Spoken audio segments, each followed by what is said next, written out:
hello there. Well, hello there, and welcome back to another exciting episode of Corbin Does Something. Forgive me for my appearance, I'm a little hungover. Today, I am going to do something I don't normally do, and that is try to teach you properly. What's a lie? How to do an electrical outlet, because everybody hates my electrical install videos. I need to put some outlets in my office. We're going to start off with the old work gang boxes. Now what these do, essentially, you cut into your wall, and these little flapper doodles, that's what they're officially called, is flapper doodles, they come out and lock and then put pressure on the wall. I have a regular standard. You've seen a billion of them, and I actually probably have a bunch of these just laying around, but while I was at the store, I was like, I'm not going to bother digging. This is 40 cents. Real basic, standard, 15 amp. Essentially, you put your white wires on one side and your black wires on the other. And then I also have a tamper-resistant one that is a pure rectangle. I don't know if the camera can pick it up, but there's little things in there that prevent crap from being plugged in. Where I'm putting this will have a pass-through right next to it, and that pass-through is going to have rocker plate in front of it, electrical, and then pass-through, and that'll be for my computer wires and stuff like that.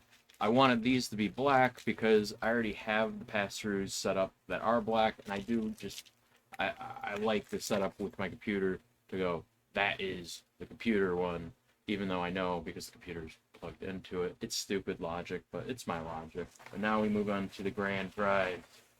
For 25 bucks, you can get 50 foot of cable. This is for regular outlets and switches. Essentially with this, you cut the length that you need, you wire it up. Oversimplification of events, but yeah. Because right now I have a hole in the wall that goes to a surge protector, which is connected to an extension cord that goes all the way over my ceiling tile into the next room and then plugs into another outlet, because I didn't have power on that whole wall, and I need power on that wall, obviously. I want the truth! I was scared of electricity, so I never did it. But I'm going to put one behind my TV, then I'm going to jump off of that and essentially go from this to this. Now, what you'll notice on these outlets is on the side, there's these little tabs here.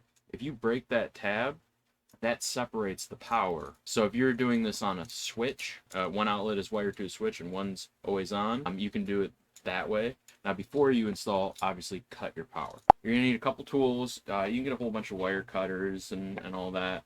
I have these, I'm not even sure what the correct term is, but, and then I got some crappy little, I was gonna say tweezers, but needle nose pliers.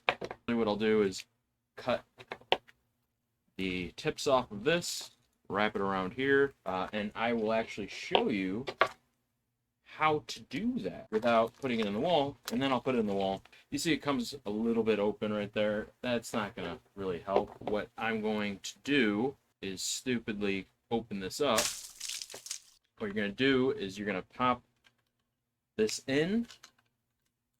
I'm going to drop this in here, and then wire up my outlet. But once I do that, I'm going to also cut this cable and run it out the other side, and the other side will go around my closet door structure, through the studs, and straight down to where I need power. So I'm going to go ahead and take my little needle nose pliers. They have a little stripper in it.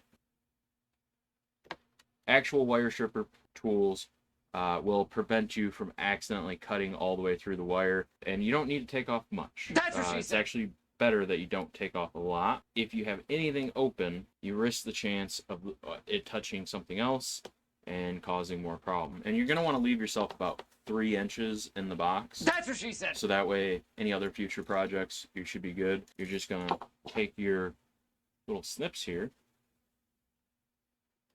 We're going to take our white, plug it in here. All right, and then black on the brass. I'm going to put the ground on this green guy down here. And voila, wired an outlet. Now all I have to do is connect this to the junction box, which is literally pull the wires out, connect them all together and go through there. So I'm gonna go ahead, wire these into the wall, measure it, cut it out, and I'll go ahead and show you. This is where I currently have everything wired, and it all comes right behind here into a lot of mess. I'm going to put the box right here for the outlet, so it'll be perfectly perfect.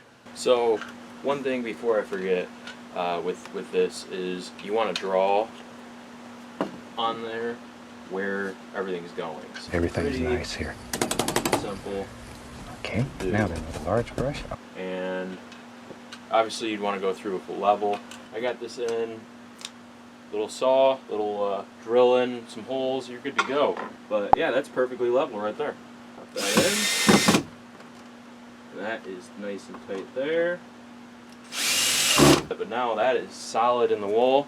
I'm gonna have to wire in a third outlet on the inside of the closet because my studio lights are also connected to that surge protector, and I don't want the cord coming out of the side of the closet. I'd rather just have an outlet on the inside of the closet and do that. If you've been paying attention, like I haven't, we're going to put this into the wall over here, put this in, and then run our electrical cable to it, and also run all of our computer cables through it.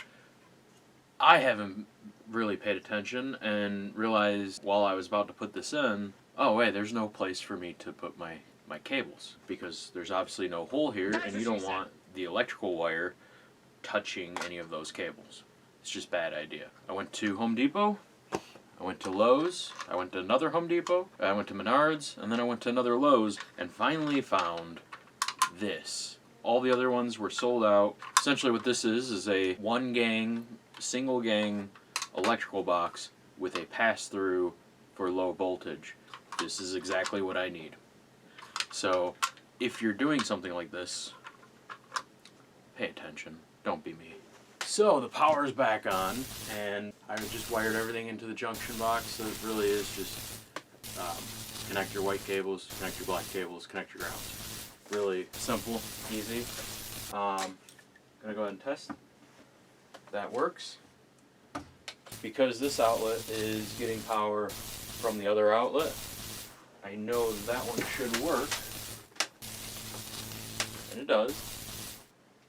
And I just try my computer one. They're all working. So now I have stable, grounded power in my office for my computer, my TV, everything is set, and then I can just route my cables through here, and I'll go ahead and show that to you. So again, just make sure that you're paying attention to what you're buying, because this does not work when you want to run cables through it. That's what happens when you're hungover and shopping. So I'm going to organize some of my cables, have everything pass through into this wall. This is where my organization for my computer goes through here and then back out here with just enough room to reach the computer. It's easy cable management. So if you like this video, like, comment, subscribe, hit the bell notification, and we'll go from there. But alright, you guys have a great day. Enjoy. You like me yet?